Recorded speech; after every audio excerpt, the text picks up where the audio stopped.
ఈ వీడియో చూస్తున్న మీ అందరికీ ఒక ప్రశ్న అండి. మీ ఇంట్లో లక్ష్మి స్థిర నివాసం ఉంటోందా? మీ ఇంట్లో సంతోషం ఉంటోందా? అదే మనం గుడికి వెళ్ళినప్పుడు మన మనసు ఎంత ప్రశాంతంగా ఉంటుంది?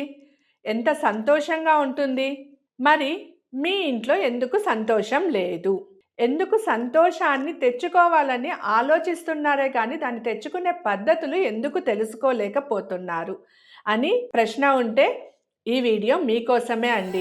తన ఇంటిని ఎలా దేవాలయంగా మార్చుకోవాలి అనంటే, ఆ ఇంట్లో అమ్మవారు నిరంతరం ఆనందంతో, ఉత్సాహంతో మీలో సంతోషాన్ని నింపుతూ కొలువై ఉండాలి అంటే, ఆ ఇల్లే ఒక కోవిల అయ్యి, మీరే ఆ ఇంటి మహాలక్ష్మి అవ్వాలి. అంటే మనం అమ్మవారిని గుడిలో చూస్తాం, పటాలలో చూస్తాం, విగ్రహ రూపంలో చూస్తాం. చాలా చక్కగా అలంకరించుకొని చూస్తాం. కానీ శాస్త్రం ఏం చెప్తోందో తెలుసా?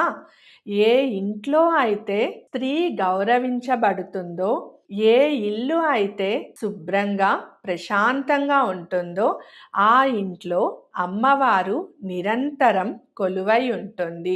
ఒక ఇల్లాలు తన ఇంటిని ఎలా దేవాలయంగా మార్చుకోవాలో ఇవాళ తెలుసుకుందాం. మీరందరూ సిద్ధంగా ఉన్నారా? మరి ఈ ఇది స్త్రీని దేవతగా గౌరవించడమే కాకుండా కలికాలం పూర్వకాలంలో ఏమన్నా అబ్బాయిలు భర్తలు భార్యల పైన ఆధిపత్యం చెలాయించేవారేమో. ఇప్పుడు భర్తలు భార్య పైన ఆధిపత్యం చెలాయిస్తున్నారు. అలాగే కౌంటర్ అటాక్‌గా భార్యలు కూడా భర్తల పైన ఆధిపత్యం చెలాయిస్తున్నారు. ఈ సమయంలో ఈ కలికాలంలో మీ ఇంటిని మీరు దేవాలయంగా మార్చుకోవాలంటే స్త్రీని కూడా దేవతలా చూడాలి. అలానే ఆ ఇంట్లో ఉన్న స్త్రీ తన ఇంట్లో ఉన్న పురుషులను కూడా భగవత్ శివస్వరూపం చూడాలి. అప్పుడే ఆ ఇల్లు సంతోషంతో ఉంటది. అంటే పరస్పరం ఒకరికొకరు మర్యాద ఇస్తూ ఒకరి మాటలను ఒకరు గౌరవించాలి. అప్పుడే ఆ ఇంట్లో సంతోషం కానీ ఏదైనా ఆ ఇంట్లో ఉంటాది. అలానే లక్ష్మీ స్థిర నివాసం కూడా ఉంటుంది. మన పెద్దలు ఒక మాట చెప్పారండి.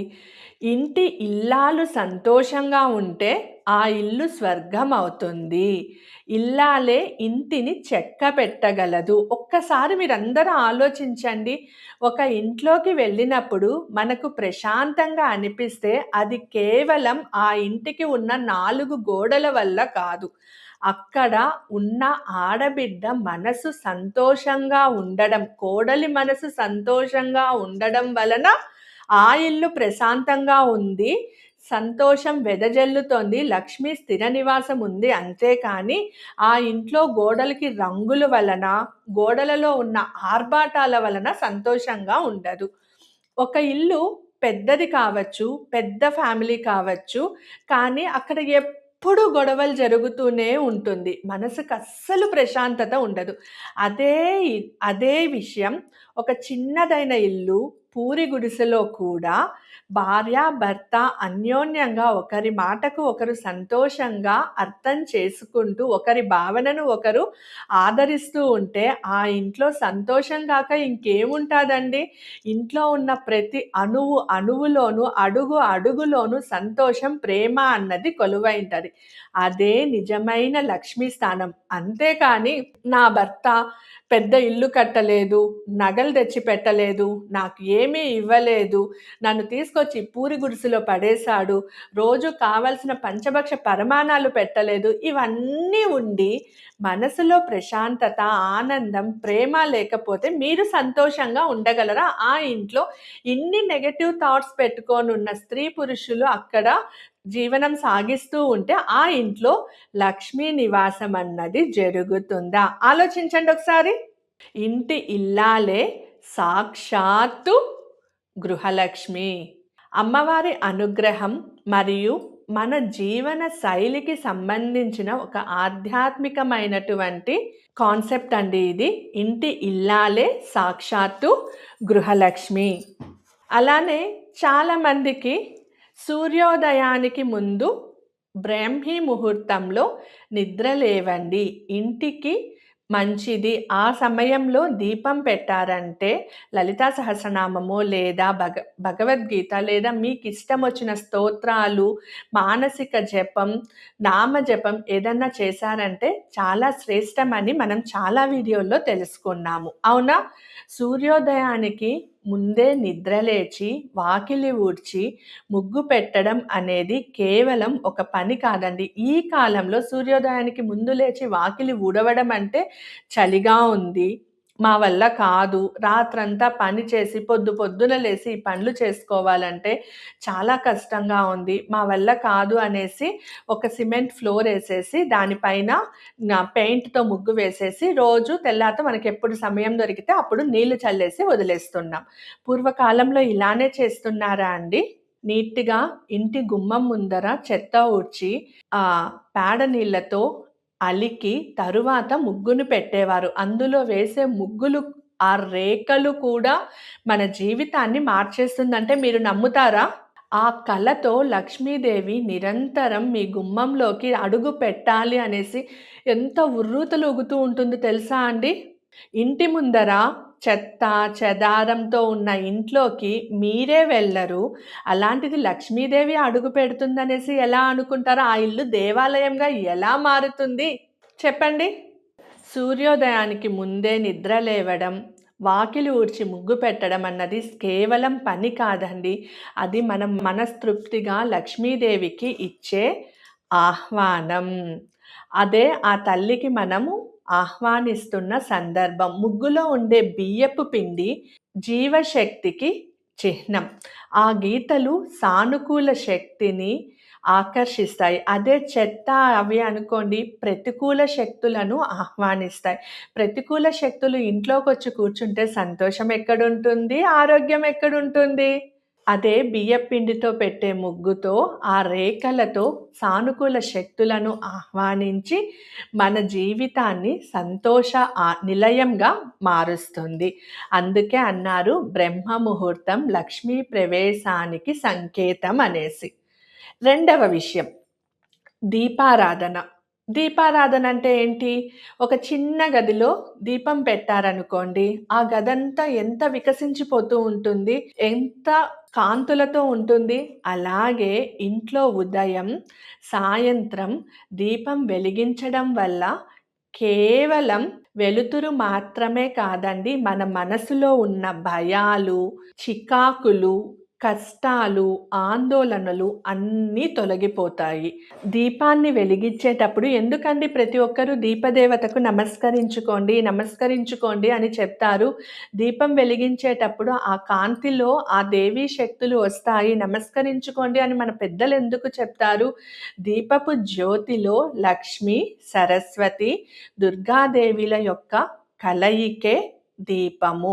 దీపం వెలిగించేటప్పుడు మీ కోరికను మనసులో చెప్పుకుంటే అది తప్పకుండా నెరవేరుతుంది. ఆ దీపాన్ని వెలిగించేటప్పుడు మీరు చెప్పే కోరిక న్యాయమైనటువంటిది, ధర్మమైనటువంటిది మాత్రమే అయి ఉండాలి. ఓకేనా? అందుకే దీపం ఎక్కడైతే వెలిగిస్తారో అక్కడ లక్ష్మీ, సరస్వతి, దుర్గాదేవిల యొక్క శక్తి నిరంతరం స్థాపితమై ఉంటుంది. ఈ ఒక్క చిన్న దీపపు వెలుగుతో మీలో ధైర్యాన్ని పెంచుతుంది. మన జీవితంలో ఉన్న అన్ని ఆలోచనలను దూరం చేస్తుంది. దీపపు జ్యోతి లక్ష్మి, సరస్వతి, దుర్గా 3 శక్తుల కలయిక. మీరు దీపం వెలిగించేటప్పుడు ఆ దీపదేవతను నమస్కరించుకున్నారంటే ఈ 3 శక్తులు మీ ఇంట్లో నిరంతరం కొలువై ఉంటుంది. ఇప్పటి నుంచి మీరు చెప్పండి, దీపం వెలిగించేటప్పుడు సంకల్పం చేస్తారా? చేస్తారు అంటే చేస్తాను అని కమెంట్ చేయండి. ఈ దీపాన్ని నిరంతరం వెలిగించడం వల్ల మీలో ఉన్న అజ్ఞాన నాశనం జరిగి జ్ఞానజ్యోతి వెలుగుతుంది. అందుకే దీపారాధన అజ్ఞాన నాశనానికి మూలం అని చెప్తారు. ఇల్లే ఒక దేవాలయంగా మార్చుకోవడానికి మనం 2 స్టెప్స్ని చూసాం. మూడవది ఏంటంటే అమ్మవారికి కుంకుమ పూజ అంటే చాలా ఇష్టం. మన ఇంట్లో అందరూ అన్యోన్యంగా ఉండాలి, సంతోషంగా ఉండాలి అంటే అనేది మనకి ఎంత ఇష్టమో, కోపం, చిరాకు ఉన్న చోట లక్ష్మీదేవి ఉండదు. ఆ త్రినయని, ముగ్గురు దేవతలు లక్ష్మీ, సరస్వతి, దుర్గాదేవి ముగ్గురు ఉండరు. అందుకే మనసును ప్రశాంతంగా ఉంచుకొని అందరినీ ప్రేమగా పలంకరించడం కూడా ఒక రకమైన అమ్మవారి పూజనే. ఎంతమంది మనసు ప్రశాంతంగా ఇంట్లో ఉంటున్నారు, ఇంట్లో మాట్లాడుతున్నారో చెప్పండి. కోపం, చిరాకు, మాటల గాయాలు, మాటల వల్ల ఇతరులు పడే బాధలు ఇవన్నీ ఉంటే లక్ష్మీదేవి అక్కడ ఎక్కువ కాలం స్థిర నివాసం ఉండదు. మన ఇంట్లో ప్రేమగా పలకరించడం, క్షమించడం, అర్థం చేసుకోవడం వంటి మంచి భావాలతో ఉంటే ఆ ఇల్లే దేవాలయంగా మారుతుంది. ఒక ఇల్లాలు తన ఇంటిని శుభ్రంగా ఉంచుకోవడం, ప్రేమగా మాట్లాడటం, ప్రశాంతంగా ఉండటం, నిరంతరం బొట్టు పెట్టుకోవడం ఇవన్నీ కూడా అమ్మవారి యొక్క పూజకు సమానమే. గుడికి వెళ్ళడం ఎంత ముఖ్యమో మన ఇంటిని కూడా గుడిలా ఉంచుకోవడం కూడా అంతే ముఖ్యం. మీరు చేసే ప్రతి చిన్న పనిని అమ్మవారికి సమర్పించడం కూడా అంతే ముఖ్యం. కాబట్టి ప్రతి ఒక్క చిన్న పనిని మీరు అమ్మవారికి సమర్పణ చేస్తున్నారు అని భావించండి. అంటే మీరు తప్పులు చేసేసి ఇతరులను తిట్టేసి ఇది కూడా నేను అమ్మవారికి సమర్పిస్తున్నానంటే ఆ శాంత స్వరూపమైన అమ్మవారు ఉగ్ర రూపమయ్యి మిమ్మల్ని వధిస్తాది. అది గుర్తుపెట్టుకోండి. ఇక పూర్తిగా చెప్పాలంటే మీరే ఒక ఇల్లాలైతే మీరు కేవలం ఇంటిని చూసుకునేవారు మాత్రమే కాదు, మీరే ఆ ఇంటికి శక్తి, మీరే ఆ ఇంటి గృహలక్ష్మి. ఈ రోజు నుంచి ఈ 3 విషయాలను మీరు పాటించి మీ ఇంటిని దేవాలయంగా మార్చుకోవడానికి మీరు సిద్ధంగా ఉన్నారా? సిద్ధంగా ఉన్నానంటే శ్రీమాత్రే నమః అని టైప్ చేయండి. ఓం శ్రీ గురుభ్యో నమః. ఓం శ్రీ మాత్రే నమః. స్వస్తి.